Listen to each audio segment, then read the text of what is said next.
خرم صاحب انہوں نے کہا تھا کہ ہم نے سب کو ساتھ لے کے چلنا ہے، سب کو چلانا، لیکن دو تین چیزیں بڑی انٹرسٹنگ اومیشنز تھیں میاں صاحب کی تقریر سے۔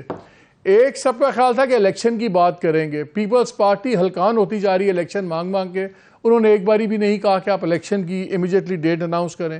انہوں نے 16 ماہ کو بالکل برش کر دیا جیسے ایگزسٹ ہی نہیں کرتا، اور انہوں نے بات تک نہیں کی کہ ہم نے اگر آل انکلوسیو بات ہو رہی تھی کہ چلیں جے یو آئی ہمارے ساتھ تھی، پیپلز پارٹی تھی، ایک قومی گورنمنٹ بنی ہوئی تھی کو جو آپ کی تھی گورنمنٹ جو تھی، اس پہ بھی ذکر نہیں کیا۔ اور تین چیزیں انہوں نے وہی بات کی، انہوں نے کہا میں دل پہ جبر صبر کر کے بات کر رہا ہوں، برداشت کے ساتھ۔ سول ملٹری کانفلکٹ، انہوں نے کہا یہ ایسا مرض ہے کہ اس کو ٹھیک کرنا ہوگا۔ پھر انہوں نے انٹرسٹنگلی بنگلہ دیش کی اگزامپل دی، اور آپ کو پتہ ہے ایسٹ پاکستان بڑا ٹچی پوائنٹ ہے ہماری سول ملٹری ریلیشن شپ میں۔ بہت سے لوگ، جتنا کوئی لوگ بھٹو صاحب پہ بلیم کرتے ہیں پارٹیشن، تو آپ بھٹو صاحب کے لوگ فوج پہ بلیم کرتے ہیں، but it's a very touchy point. اس کو اگزامپل دینا ایک چیز کو بڑا ایک ڈیلیبریٹ لوگ سمجھ رہے ہیں۔ اب جب ہم لوگوں سے بات کرتے ہیں کہ جی بڑا سوچ سمجھ کے چوٹ لگائی گئی تھی، یہ بنگلہ دیش والی اگزامپل۔ جوڈیشری کی ہسٹری آپ کی اور جوڈیشری کے اعلیٰ عدلیہ کی بہت بری ہے، چڑھائی بھی آپ لوگوں کی تھی، سب کچھ تھا، وہاں پہ کہا جوڈیشل اصلاحات ہمیں چاہیے۔ اور پھر Kashmir policy is again a very touchy thing, اس پہ بھی انڈیا کشمیر۔ تو لگ تو یہ رہا ہے کہ میاں صاحب نے بڑے سافٹ الفاظ میں بڑی سخت تقریر کی ہے، اور جو ماضی میں آپ کے کانفلکٹس ہوتے رہے ہیں وہ پھر کانفلکٹ شاید آ جائیں گے اگلے 6-8 ماہ میں۔ کوئی ایسی بات ہے کہ ہم اوور ریڈ کر رہے ہیں تقریر میں؟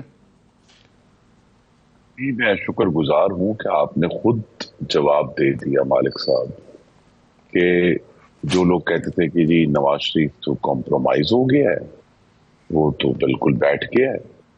میاں صاحب نے یہی ان کا آرٹ ہے کہ نرم الفاظ میں، نرم لہجے میں کسی کو چور، ڈاکو، غدار، کافر کہے بغیر انہوں نے پاکستان کی بات کی ہے۔ اور ہم اس کو ٹیکٹیکلی اس کے اوپر کرٹیسائز کر سکتے ہیں کہ یہ پھر وہی ادھر ہی جا رہے ہیں اور یہ کیسے ٹیکٹک ہیں، لیکن بات تو 100% درست کی ہے، 100% صحیح بات کی ہے، پاکستان کو آگے لے کر جانے والی بات کی ہے کہ ہم جب تک ان چیزوں سے ڈیل نہیں کرتے، ہم اس کو مستقل طور پہ نیچے کارپیٹ کے ڈال رہے ہیں، تو معاملہ ملک آگے نہیں بڑھ رہا۔ تو جو پرسوں کا اجتماع تھا وہ اور نواز شریف کی واپسی از خود بڑی سمبولک ہے۔ آپ نے کہا کہ الیکشن کا انہوں نے نام نہیں لیا، لیکن ان کی ملک میں موجودگی اس وقت سب سے بڑی گارنٹی ہے کہ انشاءاللہ الیکشن ہوں گے اور وقت پر ہوں گے۔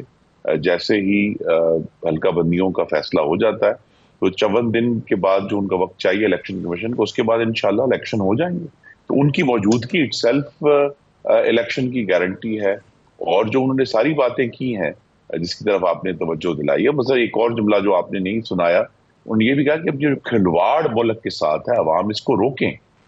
تو لہٰذا انہوں نے اپنی ہر بات کا اعادہ جو ہے نرم الفاظ میں ایک مہذب لہجے میں گفتگو کی ہے، اور یہی ان کے اسٹیٹسمین ہونے کی نشانی ہے کہ ان کو جو ہے کسی کو برا بھلا نہیں کہنا پڑا۔ تو آپ یہ مانتے ہیں کہ یہ 3-4 سینسٹیو پوائنٹس ہیں جو مستقبل میں بڑے ٹف پوائنٹس آف کانفلکٹ بھی بن سکتے ہیں؟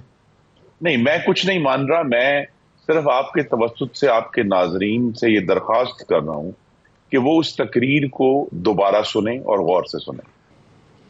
خدا صاحب بڑے فیکٹرز ہیں جس سے تاثر ملتا ہے کہ شاید کوئی ریلیف، کوئی ڈیل ہوئی ہے یا نہیں ہوئی، لیکن تاثر بڑا مل رہا ہے اسٹرانگ۔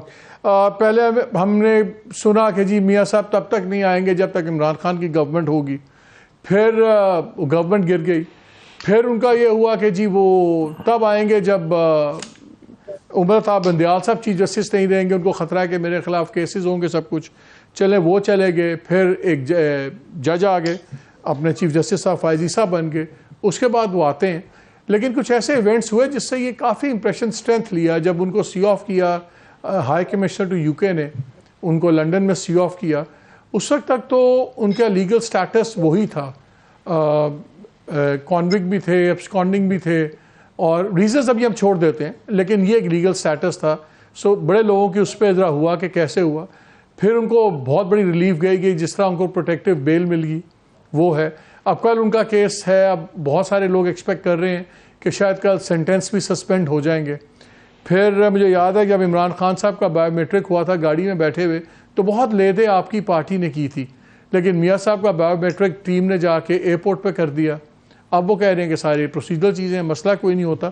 تو ہمیں نظر تو آتا ہے کہ جب ایک زمانے میں ایک طرف ہوا چل رہی ہوتی ہے تو ایک کو فائدہ ہوتا ہے, پھر جب ہوا بدلتی ہے تو ضرورت سے زیادہ ہی آپ فیسیلیٹیشن ہو جاتی ہے. تو جو پیپلز پارٹی بات کر رہی ہے, باقی لوگ بات کر رہے ہیں, ان میں وزن تو کافی ہے, اور 38% آف اے پاپولیشن فیلز کے کوئی ڈیل ہے. تو یہ کیا ڈیل ہے؟ اگر ہے تو بتا دیں, کوئی اتنی بری ڈیل تو نہیں ہو سکتی, شیئر ہی کر لیں. پہلی بات تو یہ ہے مالک صاحب کہ یہ عام معافی نہیں ہے, تلافی ہے. عنایت نہیں ہے, ازالہ ہے. دس از ریڈریس, ناٹ ریلیف.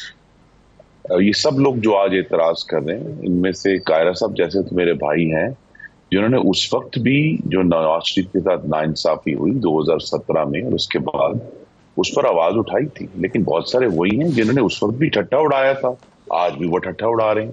تو ایک بڑی ہسٹوریکل انجسٹس ہوا ہے نواز شریف کے ساتھ کہ نہ صرف انہیں غلط طریقے سے سپریم کورٹ نے ڈسکوالیفائی کیا, اس کے بعد غلط طریقے سے ان سے پارٹی کی صدارت چھینی. ہماری پارٹی کے جو سینیٹرز تھے اس وقت, امیدوار تھے, ان سے پارٹی کا سمبل چھین لیا کورٹ نے. اور اس کے بعد عمران خان کو لانے کے لیے جس قسم کی تروڑ مروڑ کی گئی, اور اس کے بعد پھر عمران خان نے جس طرح ہماری پارٹی کے لیڈرز کو ٹارچر کیا اور اس ٹارچر کے اوپر ٹھٹا اڑایا اور ان کو مانیٹر کیا, یہ سارا ایک ہسٹوریکل انجسٹس ہوا ہے جو کہ اب ریڈریس ہو رہا ہے. وہ بیلنس آ رہا ہے واپس, جو بیلنس ہم سے چھینا گیا تھا. تو یہ جو پی ٹی آئی کے سپورٹرز یا لیڈرز کے ساتھ ہو رہا ہے ان کے گھروں میں, یہ آپ کے خیال میں ہسٹورک جسٹس ہو رہا ہے؟ جی نہیں, ہسٹورک جسٹس نہیں ہو رہا, لیکن پی ٹی آئی نے ابھی 9 مئی کا جواب نہیں دیا. کیونکہ 9 مئی کے جو ایکشنز تھے وہ سیاسی احتجاج نہیں تھا مالک صاحب, وہ آئین پاکستان کے تحت پروٹیکٹڈ ڈفرنس آف اوپینین نہیں ہے کہ اگر آپ ریڈیو پاکستان کو چلائیں, آپ جی ایچ کیو پر حملہ کریں. 9 مئی کو تو کوئی نہیں, 9 مئی کو تو کوئی جسٹیفائی نہیں کر سکتا. میرا سوال تو کچھ اور تھا. 9 مئی تو ڈپلوریبل ہوا جو کچھ ہوا, وہ تو خود پی ٹی آئی والے سینیٹر صاحب بھی بیٹھے کہہ رہے ہیں جی کریں, آپ سزائیں دیں, جو بھی کرنا ہے. میں تو یہ پوچھوں کہ یہ جو پرسیپشن ہے, آپ جس کو مس پرسیپشن کہہ رہے ہیں, اس کو دور کرنے کا کیا طریقہ ہے کہ یہ ڈیل نہیں ہے اور یہ ایک نارمل ایک پروسیس ہے, یہ تاثر کیسے دور ہوگا؟ جی آپ دیکھیں گے اب نواز شریف کی ملک واپسی از خود الیکشن کی سب سے بڑی گارنٹی ہے. آنے والے دنوں میں وہ اس پر بات کرنا شروع کریں گے. وہ آنے والے دنوں میں سیاسی جماعتوں کے جو ہماری دوست اور ایلائز تھے ان 16 ماہ میں, ان سب کے سربراہان سے گفتگو کریں گے. غالباً ایک میٹنگ بھی ہوگی وقت کی کنوینئنس کے ساتھ. تو وہ تو یہ جو ڈیموکریٹک سپیس ہے, اور بلاول صاحب نے جو بات کی ہے میں اس سے ڈس ایگری نہیں کرتا. ہم سب کو یہ کر کے دکھانا ہے کہ ہم ایک جمہوری طریقے سے عوام کے ووٹ کی طاقت سے آئے ہیں, اور جو 16 مہینے کی حکومت لینے کا مقصد بھی یہی تھا کہ ہم جو کریپنگ فاشزم تھا پاکستان میں, جس کا ہمیں ایک سینس تھی کہ اس کو روکنا ہے تاکہ 2024 کا جو الیکشن ہے وہ 2018 کے الیکشن کی طرح ریگڈ اور ڈسٹورٹڈ اور ریپریسڈ نہ ہو.